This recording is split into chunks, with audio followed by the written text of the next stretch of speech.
If you have an interest in horses and love learning more about horses, the horse industry, teaching, or even managing your own horse business, then you're in the right place. We would love you to join us on our mission, which is to improve the lives of horses around the world through the education of riders, handlers, and trainers. So get comfortable, listen in, and enjoy. This has been another episode sponsored by Online Horse College. If you haven't had a look at the wide variety of equine-specific accredited courses, then go to onlinehorsecollege.com and I'll see you over there. If you need help with copywriting, public relations, social media, email marketing, graphic design or website design, then talk to Sophie Barrington at Archer Creative. She gives a wide variety of services to help you increase your bottom line through investment in marketing dollars. Simply go to horsechats.com, search for Sophie, search for Barrington, or search for Archer Creative. Our guest today is all the way from Norway. We've got Cathrine Fodstad, who's a horse trainer in Norway. She works on a farm that's quite a complicated name for my Australian tongue. We're going to ask her to pronounce it in a minute. How are you today, Cathrine? I'm fine, thank you. Cathrine, before we get started, the name of your farm. My farm is called Myrvangen. All right then. Now, tell us a little bit about your favourite quote. Tell us what the quote is first and then tell us a little bit about it. Yeah. My favorite quote is first you go with the horse. Yes. Then the horse goes with you and then you go together. Yes. I think it's Tom Doran's quote. Yes. And it's a very logical quote if you have an understanding of a partnership and working together with a horse, doesn't it? Yeah, to me it wasn't logical to start with. Yes, okay. Because I thought you were supposed to make the horse do what you wanted. Yes. But now it's logical to me. Yes, yeah. Good. Well, the next thing I'm going to ask you is not so much how you started, but an early memory where you learned something about horses. You know, early experience that you think was a learning experience. Have you got one for us? Yeah, I started riding when I was about 9 years old. Yes. And at the riding school where I started riding, we had to do, I think it was 10 or maybe even more longe lessons before we were allowed to ride in an actual lesson and steer the horse and such. Yes. And I think at the time I was very eager to, get going and maybe do some jumps or whatever, but I think to start out with longe lessons and just learn to just sit on the horse and follow the horse. Even today, I benefit from it. Yes. It's so important and it's very often kind of skipped. So I think that's my early memory of horse riding. And I think the horses are better off for that too. You know, if someone just has to get their balance, and we call it the ABCs, their attitude, they've got to be confident enough, they've got to get their balance before they learn really to control the horse. Otherwise, they're trying to control the horse and tell it to do things, and the horse ends up confused and quite sour. Yeah, and I think our natural instinct is to kind of grab with our hands. Yes. But there was nothing to hold on to. You didn't get any reins. Yes. So you really learn to find your own natural balanced seat from the start. Yep. And because you teach people now, you train horses, do you use that technique now? Yes, I use it both on myself. Yes. And on my kids and on students. Yes. So we kind of start there. Yeah. Now, when did you start off to do the horse training professionally? When did you sort of go from there? Were you always going to do it right from when you had those first lunge lessons and they wouldn't let you get off the lunge and go and jump? Were you always going to be a horse trainer or what brought that on? What brought it on? I kind of dropped out of high school at some point. Yep. And I was living in Oslo. And I didn't thrive very much in Oslo. I was always dreaming about having a farm, up in the mountains somewhere and have my own animals. Yes. But I was a bit kind of stuck in the city. And I had a period where I was very destructive. But then I went to a rehab center. Yep. And they had horses. So then I kind of got back to my younger days of riding on this riding school. Yeah. Because I never had my own horse. I just had these lessons once a week. And Yes. I was also always hanging around in the stable, doing stuff in hope to be able to ride just a little ride on the horses I was taking care of. So that brought me actually to Iceland to train horses there. Because I thought then, maybe I can get a job, as a horse tamer. And they always need horse trainers on Iceland. They have many horses. Mm-hmm. And then I was training horses there. And it was a quite rough start, I should say, because the farmer, he pointed at the stable and he said, "There's the stable." And then he pointed at the dog and there's the dog. You just go ahead. Okay. And I went ahead, and I, of course, learned a lot in a very short period of time. Wow. But then I heard of this amazing riding school in Iceland that they have, the Hólar Agricultural University. Yep. And it's all about horses. And if you pass a riding exam, you actually get to be a student there. Okay. So I worked very, very hard to be able to be a student at Hólar. Okay. And then I got my degree in horse taming and horse training and so on. And then started working professionally with horses. Yep. Now, you had a bit of an experience in Mongolia, didn't you? Did you ride in Mongolia, or you went on a long ride? Was it an endurance ride? Is that right? Tell us a little bit about that. Yeah, it's a 1,000-kilometer endurance ride. That's a long ride, isn't it? Yeah. How long does 1,000-kilometer take? It took me 10 days. Okay. Yeah, and that's the amount of time you have to kind of finish the ride. Yep. And you don't ride only one horse; you ride several horses. Mm-hmm.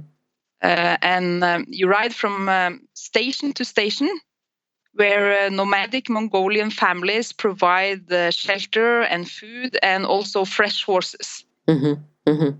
And I think that's where this Tom Dorrance quote, that's when I learned the actual meaning of it.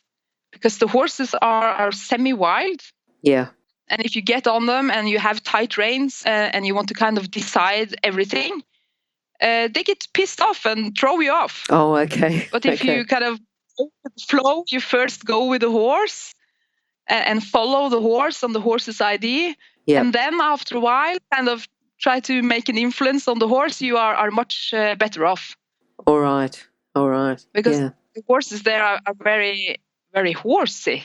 How often, because the ride that you did over the 10 days, and you're sort of going from family to family, but the horses that they have, how often do they swap horses? Like, how often does one of those 10-day rides come through? In the Derby, how often it's is that like arranged? Once a year, or how it's often? Once a year, yes. Yeah, okay. And there are riders from all over the world participating, and from many different riding disciplines. Yep. And also you have some adventurers who kind of learn to ride to do the Derby. Yeah. And they were actually much better off than many of the advanced riders who are used to doing advanced stuff with their horses and control their every move. Okay. So, but it was a very diverse and fun gang that take part in adventure like that. Yeah. And we all kind of hit the wall during the race. And everyone who reached the finish line, not all reached the finish line, of course, they have kind of climbed over this wall. Yeah. From being like exhausted and broken, and you get over that wall, and then suddenly anything is possible.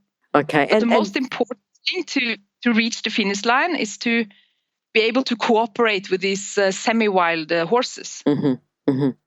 And what about the number of people that started and the number of people that finished? On a regular year, it's about, I think, 40% that finish the race. And what percent? Is that normal? That was on your year as well, 40%? Yeah, something like that. It was maybe a bit more who finished. because we were kind of a gang who took a bit care of each other. Yeah. Kind of a little bit maybe in the back. Our aim was to complete the derby, Yes. not necessarily win it. Yes. Okay. And I think it's kind of like 3 ways to do the derby. You can win it, and you can complete it, and you cannot complete it. Okay. So it's not so much about what number you are in the row who reached the finish line. Everyone who reached the finish line has had an amazing adventure and climbed over this famous wall, Yeah. About what day do you get to the wall, as you say? For me, it was day 2. Yeah. Okay, that's pretty quite early.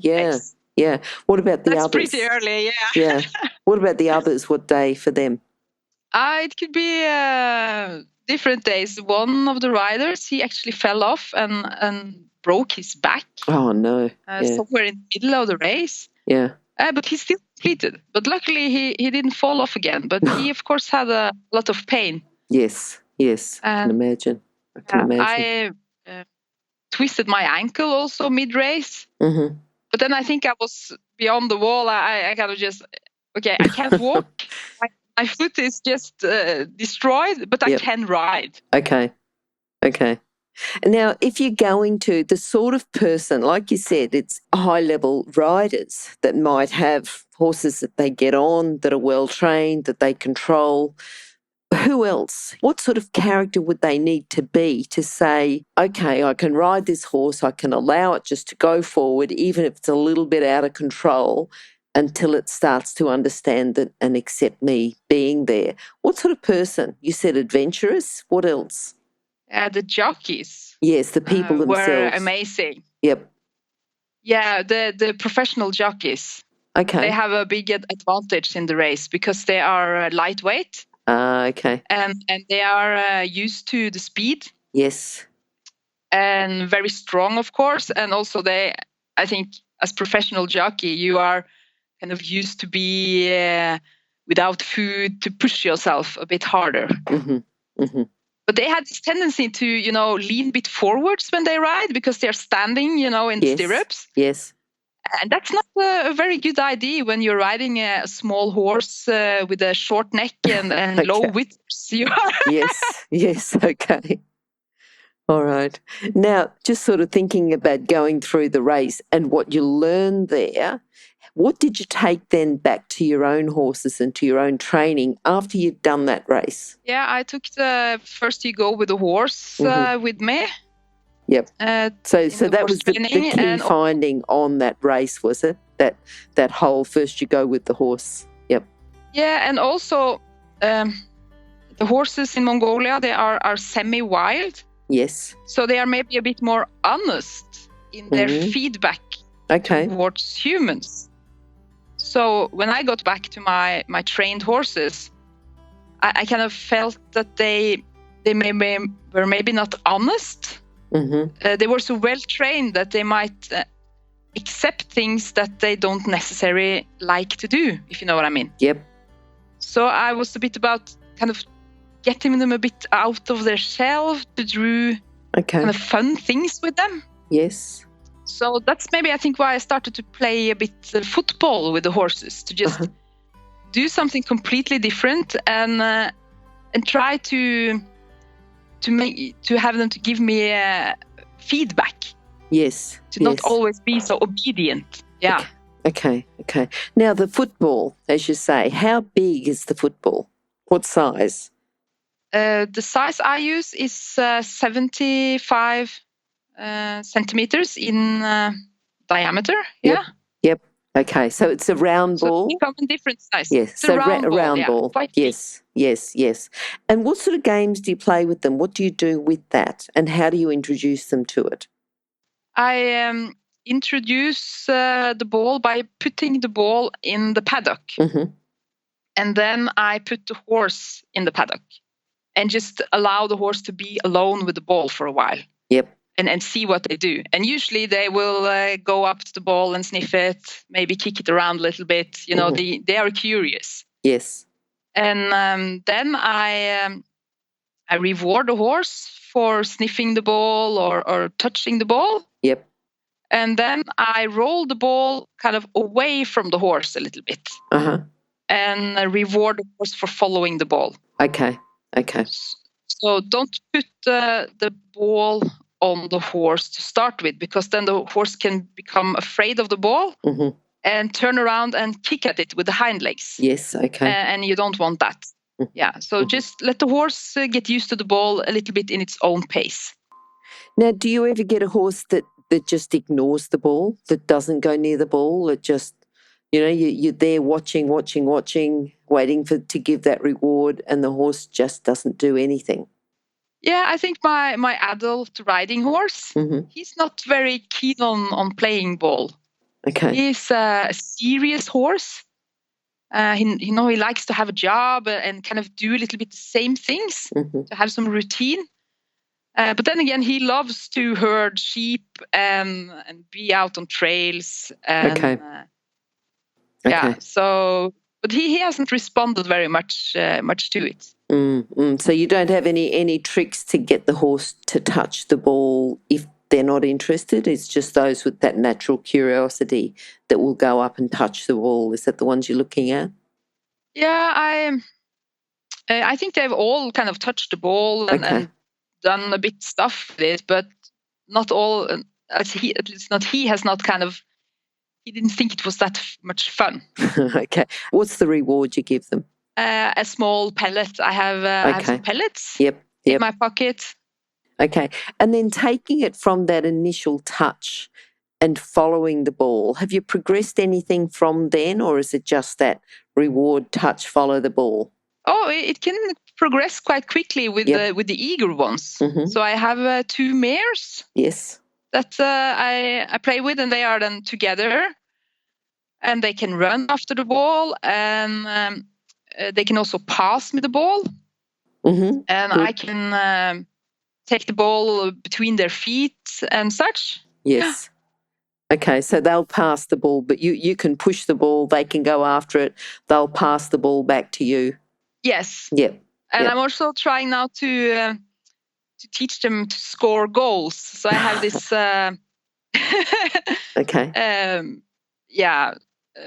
wooden plank. Yes. Yes. Like a marker of the goal, and they get a big reward if they manage to put the ball over the plank. Okay. I'm sort of seeing, how this game of football's progressing, and it's all very logical, step-by-step training. But it would be quite fun to watch a couple of horses playing with the ball, passing it to each other, passing it back to you. Yeah, I can see it would be quite fun. Yep. It's amazing. And I also keep this training kind of, it's also a place where the horse kind of is allowed to say no. Yes. If you know what I mean? If they don't want to, they can be able to express themselves as well. But usually they are eager and on it. They enjoy playing the ball with the ball. Yeah. Now, just about a general training tip to people, just to do with their riding, their communication, their partnership with their horse. What would you give as a training tip? Just you might see it fairly often. You go out, you see people with their horses, and it's almost like they're not seeing what you see. Have you got something you'd like to say just generally to our listeners? I think generally we as riders, and it includes myself, we have a tendency to kind of do too much. We have kind of an agenda with to do too much when we are riding. Like we are not listening to the horse.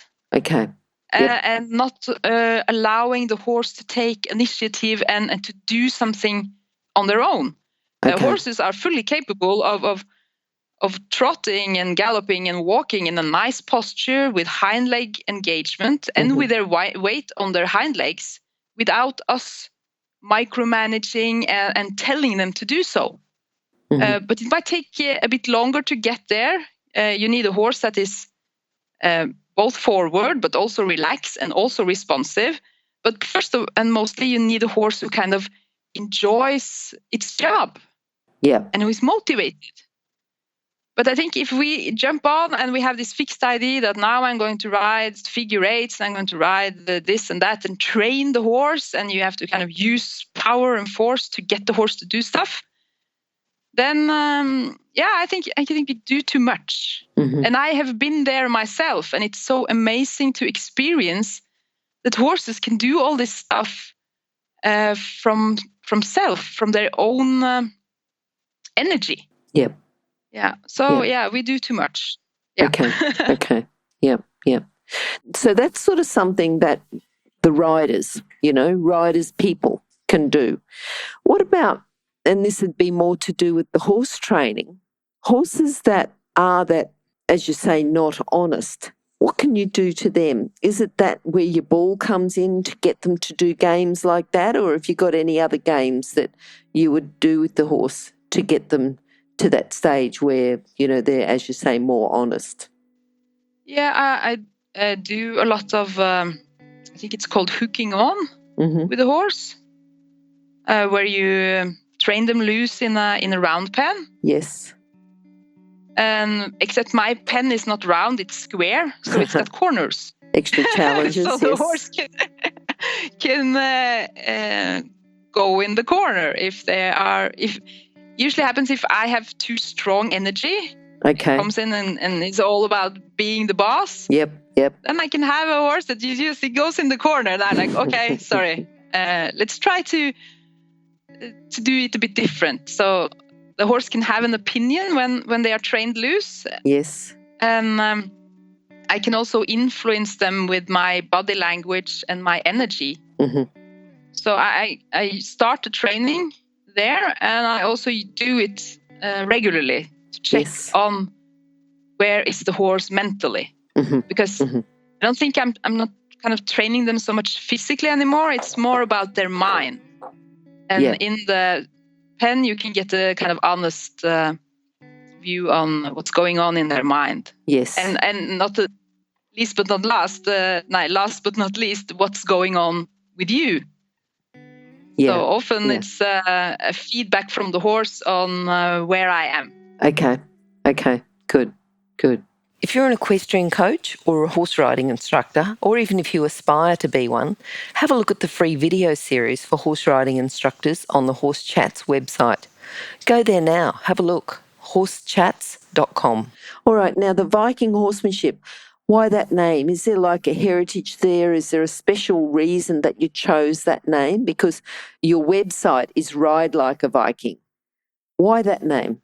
Yes, I was reading a lot of the sagas and studying the art you have from the Viking era. Yes. With riders and horses and such. And of course, it wasn't so many horses at the time. So horses were very precious. Yes.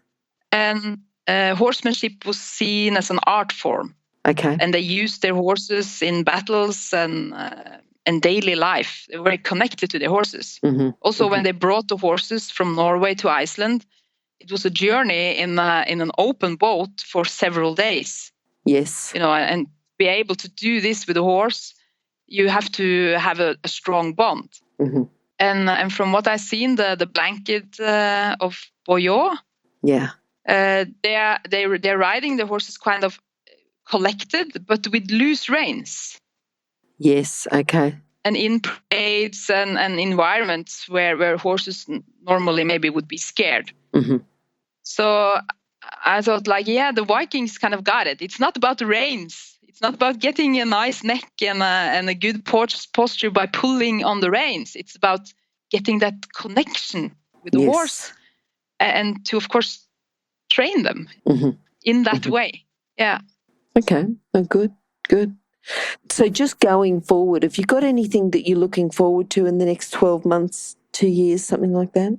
Oh, yeah, most definitely. I am going to India in February. Wow. Yep. Yes, with my oldest son to ride the Marwari horses. Yes. In India. So we are going to Jodhpur and we are riding to Jaipur. Oh, wow. Yeah, you'll have to tell us about that. Have to get you back on, or you can tell us about that when you've been there too. Yeah. Now, Cathrine, you've got an ebook that can tell people a little bit more about playing with the ball, playing football, teaching the horse to be able to do those sorts of things, to connect with the horse. So if they go to ridelikeaviking.com, is that the best way to get that ebook and get it from there and contact you from there? Yeah. Okay, and all your contact details are there as well, aren't they? Yes, they are. Yeah. So there you can download the free ebook. Yes. And they can also get that link from horsechats.com/Cathrine Fodstad. But Cathrine's spelt Cathrine. So if you just go to horsechats.com and search for Cathrine, so Cathrine, you'll be able to get the link to that Ride Like a Viking site, and also to get that ebook about the horses and playing with the ball and a bit more information there. So very good, Cathrine. I think well done on putting that ebook together. And I think if people can, if they're interested to do those sorts of things with their horse, to connect and learn about teaching the horse to play with the ball, that would be really good. All right. We'll talk to you again sometime soon, Cathrine, probably when you come back from India, which would be great. Yeah, looking forward to it. So thanks for your time today. Thanks for coming on, and thanks for telling us about your farm in Norway and the riding you did and the work in Iceland and the Mongolia Derby. I think very interesting, and all horse stuff, and very interesting stuff. Thank you. Yeah, thank you for having me. I look forward to talk to you next time. Now, if you're still there, you probably know that I'm absolutely passionate about education within the horse industry. That's why I host this podcast. My other venture is Online Horse College. Have a look now at onlinehorsecollege.com, and I'll see you over there. Remember that our comments and instructions are general in nature and do not take into consideration your individual horses or your individual ability and circumstances. If you enjoyed this podcast, then please leave your comment below.